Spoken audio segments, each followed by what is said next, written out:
Hello again from the Cannon Academy Homeschool. And I know the last three videos that I've done, I'm in the same clothes. That's because I'm making a lot of them right now while I have the room to myself, the TV's off, and it's quiet. So this one is about some summer projects that we plan on doing this year. And I'm going to hold this up mostly for my identification for when I go to publish. Okay, so this summer will be a little different. I'm not sure how often I will have the two youngest grandchildren. Their dad is feeling a little bit better with his treatments and everything, so he's wanting to take them places and things like that, and that's cool. I'm really happy about that. I'm sure my great-grandson will have some days off where his parents want to do things with him and his little brother, and I will just be flexible. But I asked the kids what they wanted to do this summer on the days that I had all three of them. And these are some of the things they came up with. Now this first one was one that my youngest grandson wanted to do last year, but I could not find all the books on it.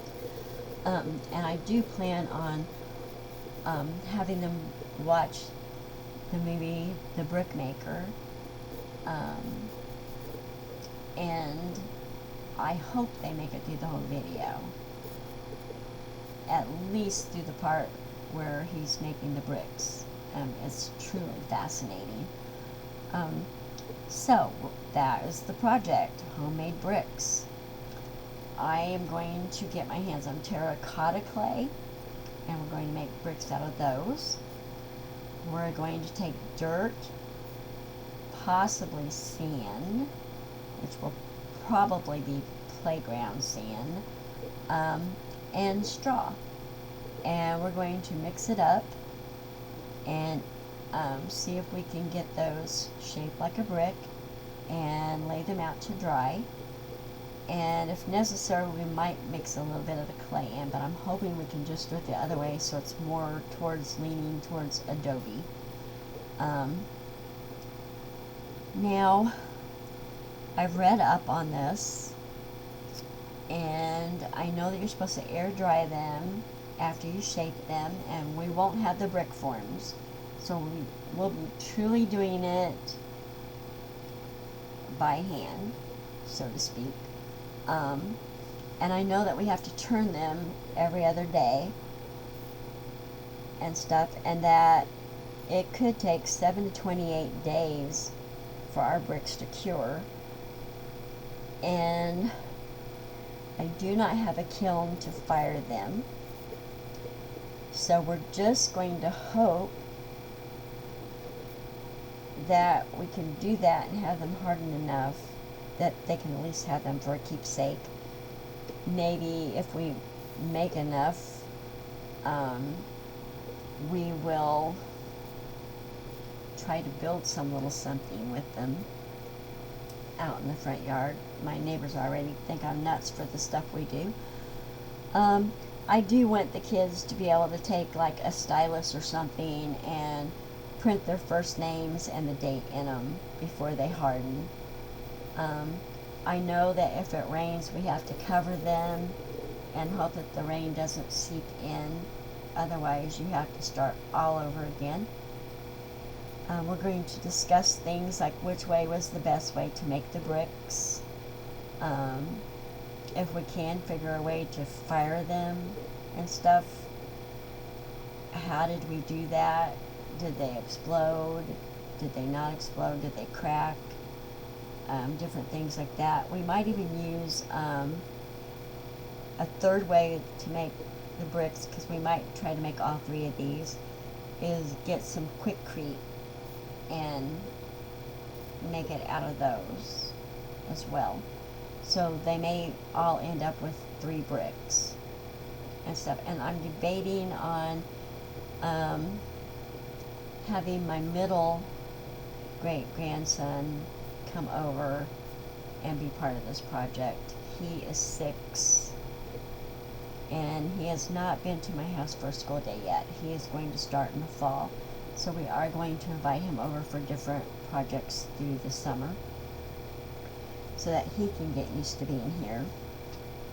Now I plan on buying a kid's plastic swimming pool to do our mixing on the ones that we have to mix other things together with. And I know we have to add a little bit of water to all 3 of them, more probably with the dirt, sand, and straw brick, and probably a little more with the Quikrete than with the terracotta and stuff.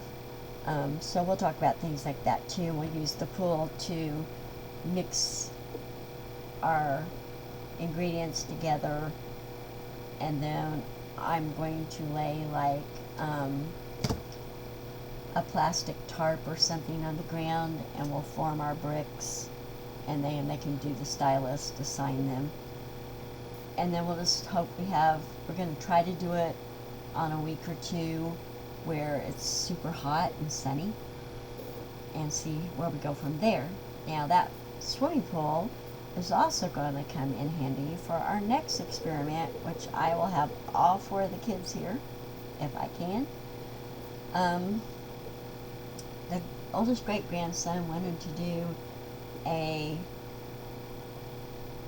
Mentos volcano, and he wanted me to dig a hole in my front yard, and I was like, there has to be a better way. So I've decided the swimming pool, and we can launch Mentos rockets from it. We can make a Mentos volcano in it, and hopefully a lot of that will be confined to the swimming pool. We'll see. I will tell them all to wear old clothes and stuff and be prepared to get messed up. Then I thought we might make homemade puzzles, and we would take holiday cards, pictures that the kids have drawn, and paste them on thin pieces of cardboard.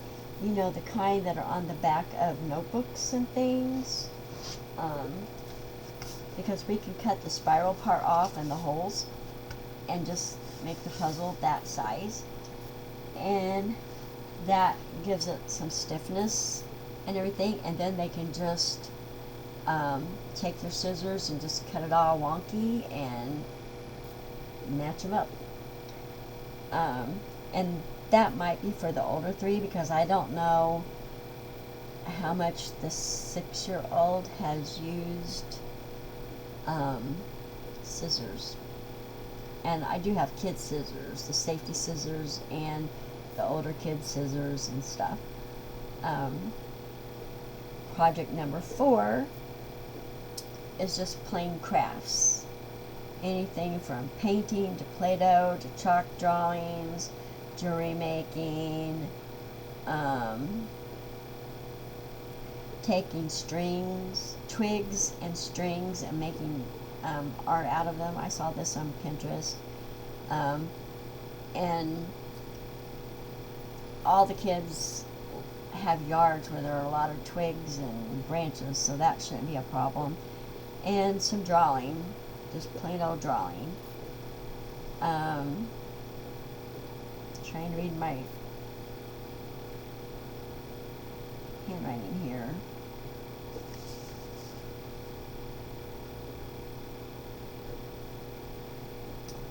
Oh, I have a lot of different wood projects from like Lowe's and places like that, and people have given to me. I thought we might use some of those, and depending on what they choose, everybody might not have the same project, but I have the little hammers and things like that, so we will learn to do those. Then my granddaughter wanted to learn how to do candy making with chocolate and doing the little centers and stuff, and I've done a lot of that work, so I will have the 3 older kids at least for that one. and that's what I call edible science and math. So that'll be fun. Then I'll have all four of them, and we'll do more edible science and math by baking things like cupcakes and cookies and things like that, homemade pizzas, and different things. Um, then I would like to get the little bars of Ivory soap or something. They're not super expensive, and I don't think the Ivory's super perfumey.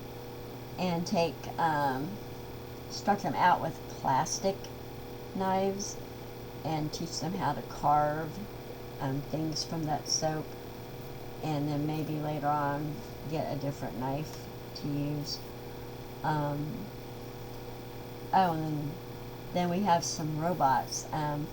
I have a couple kits that I bought at Once Upon a Child.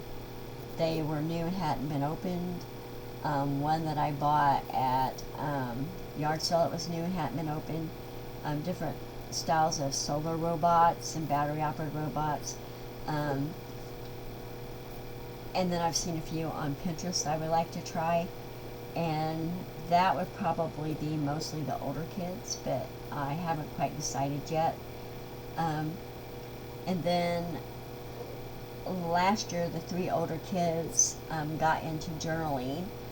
My daughter borrowed them, and she gave them each a notebook and just told them to draw pictures. And they started drawing pictures, and then they started saying, "Oh, I want to tell about this picture," and they would ask her how to spell different words and things. So then I bought them the notebooks that have the section at the top of the page that you can draw a picture and then you can write a story under it, and we started that. But I also have 4 little blank books, and I thought maybe they could do the same with that and make their own books, and then they can just keep it for when they're older and stuff. So that is our 10 projects that we have so far for this summer, and I'm really looking forward to it. Not just seeing the kids and getting to spend time with them and talk and everything and find out what's going on, but to do this fun stuff where they're learning. It's things that they have asked to do and things like that. And I'm thinking about buying some of the Morse code kits and things that you do with beads, but if I can find something that tells me how to do that ahead of time. I have a ton of beads, so that would be something. I did see something on Pinterest about writing your name in Morse code. That would be cool. I have a book on Braille that you can actually fill the letters in Braille on it. I think that would be interesting too. They're always into new languages and things like that, and to me, Braille would fall under that. Just because it's not spoken doesn't mean it's not a language. It's a written language and stuff. And then from there, maybe we can get into hieroglyphics, Native American pictures and writing. Maybe we can find a book. I know there's one that a famous Cherokee Indian wrote on the Cherokee Indian language. I think that'd be great. They've already done Spanish and ASL and things like that. So that's our summer, our plans for the summer. And I hope it inspires you to do something just as fun. So until next time, have a good week from the Cannon Academy Homeschool. Bye-bye.